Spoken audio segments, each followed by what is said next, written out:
Opposition leader Mark Golding has called for a direct meeting with Prime Minister Dr. Andrew Holness to find a way forward on the country's constitutional reform agenda.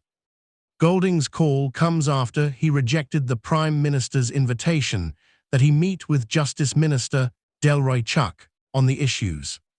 The opposition leader says the matter requires both political leaders to meet face-to-face to find a path forward on the contentious issues.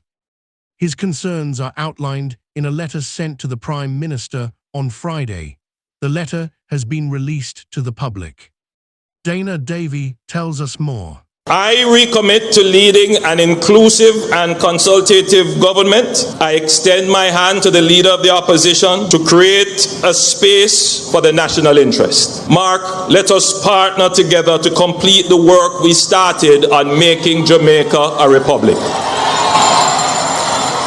I look forward to continuing the work with all stakeholders, the National Partnership Council, the church, unions, youth, the business community, and civil society generally. Let us all work hand in hand to build the progressive and prosperous Jamaica we all want.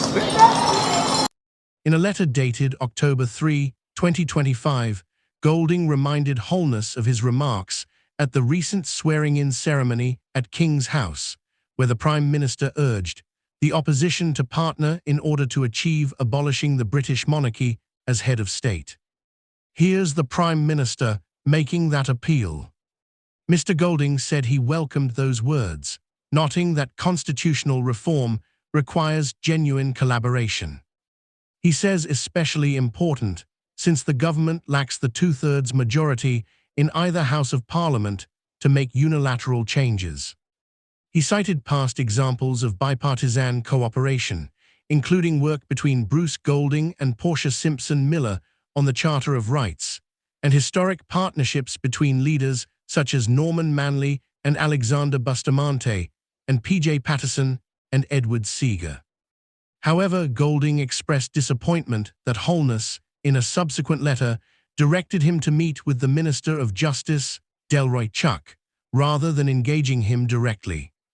He argued that such a move undermines the very spirit of partnership Holness had publicly called for. The opposition leader in his letter stated that the Prime Minister's approach will not initiate the required partnership of which they spoke. Golding says it's himself and the Prime Minister, as the leaders of Jamaica's two major political parties, who must establish a basis